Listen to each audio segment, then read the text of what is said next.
ഇന്ന് കേരള സർവകലാശാലയുടെ ആസ്ഥാനത്തേക്ക് തുടർച്ചയായി SFI സംഘടിപ്പിക്കുന്ന സമരങ്ങളുടെ ഭാഗമായി ഇന്നത്തെ ഈ പ്രതിഷേധ യോഗം സംഘടിപ്പിക്കുന്നതിനെ സംബന്ധിച്ച് ഇവിടെ കേന്ദ്ര കമ്മിറ്റി അംഗം ആദർശ് വിശദീകരിച്ചു കഴിഞ്ഞു. നിങ്ങൾ നോക്കൂ, സർവകലാശാലയുടെ ഭരണത്തെ ഒരു തരത്തിലും മുന്നോട്ട് കൊണ്ടുപോകാൻ ആഗ്രഹിക്കാത്തൊരു VC ഈ സർവകലാശാലയുടെ തലപ്പത്തിരിക്കുകയാണ്. സംഘപരിവാരുകാരനാണ് എന്ന ഒറ്റ യോഗ്യതയാണ് ഇവിടെ സർവകലാശാലയുടെ വൈസ് ചാൻസലറായിരിക്കാൻ മോഹനൻ കുന്നുമലിനുള്ളത്. അദ്ദേഹം പലരെയും അസഭ്യം പറയുകയാണ്, അദ്ദേഹം പലരെ ആക്ഷേപിക്കുകയാണ്.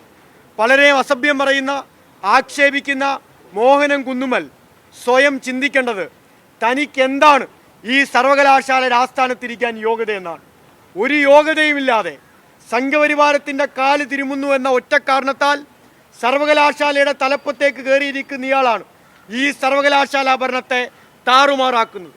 നിങ്ങൾ ആലോചിക്കേണ്ടത്, കഴിഞ്ഞ സിൻഡിക്കേറ്റ് യോഗം ചേരുമ്പോൾ ഏതാണ്ട് 200-നകത്ത് അജണ്ടകൾ ആ സിൻഡിക്കേറ്റ് യോഗത്തിൻ്റെ പരിഗണനയിലേക്ക് വരുമ്പോൾ പ്രിയപ്പെട്ട മാധ്യമങ്ങളും പൊതുജനങ്ങളും വിദ്യാർത്ഥികളും ചർച്ച ചെയ്യേണ്ടത് 200 അജണ്ടകളുള്ള ഒരു സിൻഡിക്കേറ്റ് യോഗത്തിൽ ആ വിദ്യാർത്ഥികളെ സംബന്ധിക്കുന്ന, യൂണിയൻ ഫണ്ടിനെ സംബന്ധിക്കുന്ന, സപ്ലിമെൻ്ററി എക്സാമുകളെ സംബന്ധിക്കുന്ന, വിദ്യാർത്ഥികളുടെ അക്കാഡമിക്സിനെ സംബന്ധിക്കുന്ന, റിസർച്ച് സ്കോളർമാരെ സംബന്ധിക്കുന്ന നിരവധിയായ അജണ്ടകൾ വന്ന ആ സിൻഡിക്കേറ്റ് യോഗത്തിൽ വിദ്യാർത്ഥികളെ സംബന്ധിക്കുന്ന ഒരജണ്ട പോലും നടപ്പിലാക്കാൻ, അത് ചർച്ച ചെയ്യാൻ മനസ്സ് കാണിക്കാത്ത വിദ്യാർത്ഥി വിരുദ്ധനാണ് ഇവിടെ ഇരിക്കുന്ന VC എന്ന് നാം മനസ്സിലാക്കേണ്ടതായിട്ടുണ്ട്. ആ VC ആണ് ഇവിടുത്തെ സർവകലാശാല ഭരണത്തിന് നേതൃത്വം കൊടുക്കുന്നത്. കാര്യവട്ടം ക്യാമ്പസ് ഈ സംസ്ഥാനത്തെ റിസർച്ച് കേന്ദ്രമാണ്. ഏറ്റവും വലിയ റിസർച്ചർമാർ, അക്കാഡമിക് മികവുള്ളവർ, ഈ രാജ്യത്തെ തന്നെ ഏറ്റവും ശ്രദ്ധേയമായ പയനിയർ റിസർച്ച് ഇൻസ്റ്റിറ്റ്യൂട്ടാണ് കാര്യവട്ടത്ത് റിസർച്ച് ഇൻസ്റ്റിറ്റ്യൂട്ട്.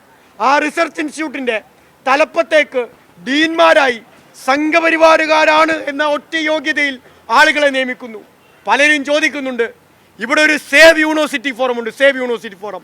നിങ്ങൾ മാധ്യമപ്രവർത്തകർ ഈ അടുത്ത കാലത്ത് ഈ സേവ് യൂണിവേഴ്സിറ്റി ഫോറംകാരെ എവിടെയെങ്കിലും കണ്ടിട്ടുണ്ടോ എന്ന് എനിക്കറിയില്ല.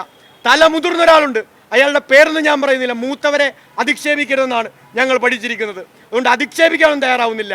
ഈ സേവ് യൂണിവേഴ്സിറ്റി ഫോറംകാരൻ, ആ സേവ് യൂണിവേഴ്സിറ്റി ഫോറംകാരനും ഇതുപോലെ തന്നെ SUCയുടെ നേതാവായി പുറത്തും സർവകലാശാലയിൽ സേവ് യൂണിവേഴ്സിറ്റി ഫോറം എന്ന് പറഞ്ഞ് നടക്കുന്നവരുണ്ട്.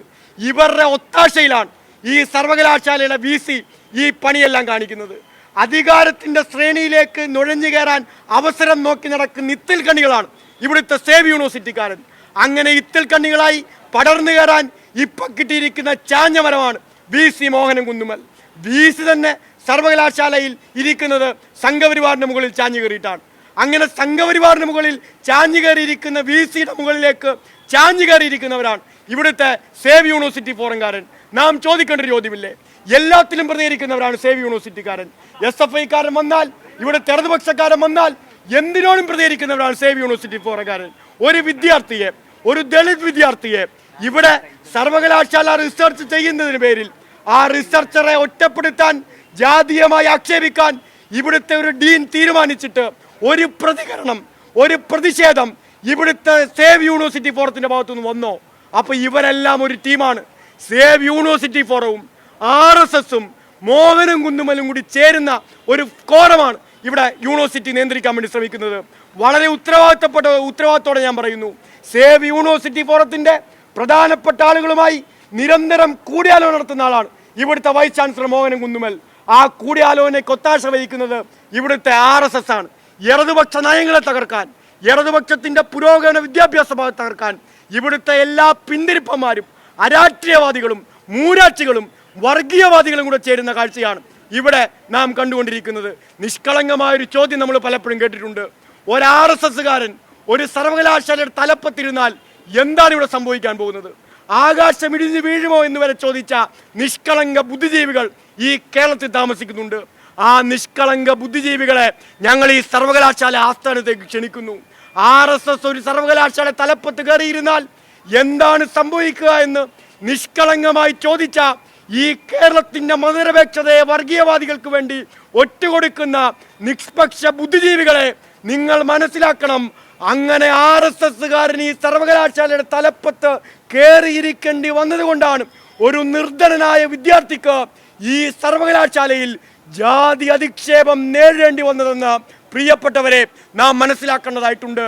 എവിടേക്കാണ് ഇവർ സർവകലാശാലയെ കൊണ്ടുപോകുന്നത്?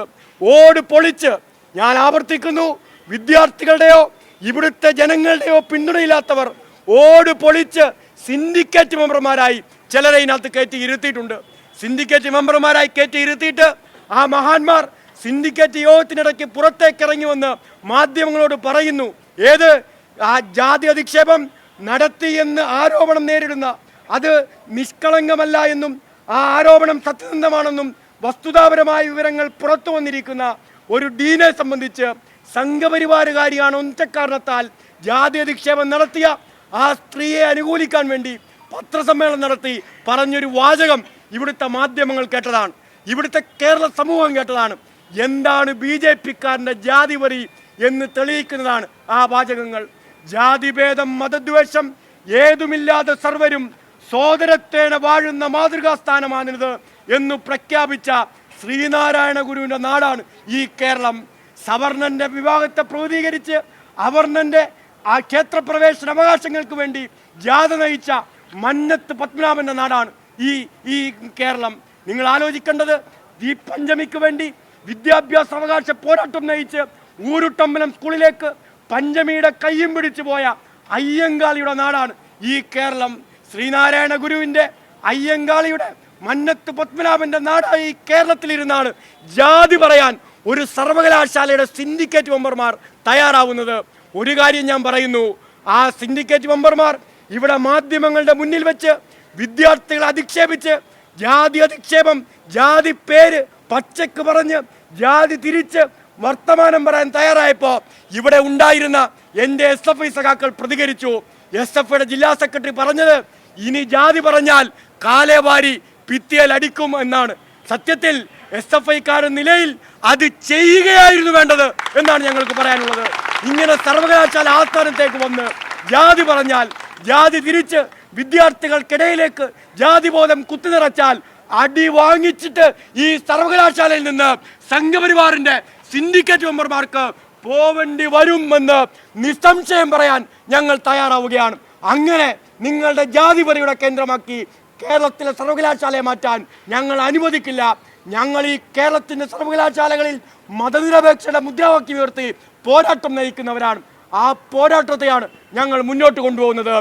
RSSകാരൻ വൈസ് ചാൻസലറായി എന്ന പേരിൽ, ഡീൻമാർ RSSകാർ നിയന്ത്രിക്കുന്നവരാണ് ചുരുക്കം പേരെന്ന പേരിൽ അവരെ ഉപയോഗിച്ച് മതബോധത്തിൻ്റെ, ജാതിവെറിയുടെ, പച്ചയായ ജാതി അധിക്ഷേപത്തിൻ്റെ കേന്ദ്രമാക്കി ഈ കേരള സർവകലാശാലയെ മാറ്റാൻ പരിശ്രമിച്ചാൽ, അങ്ങനെ മാറ്റാൻ പരിശ്രമിക്കുന്നവരെ കൈകാര്യം ചെയ്യാൻ കേരളത്തിലെ വിദ്യാർത്ഥികൾ സർവകലാശാലയിൽ ഒത്തുകൂടുക തന്നെ ചെയ്യുമെന്ന കാര്യത്തിൽ ഒരു സംശയവും നമുക്ക് വേണ്ടതില്ല.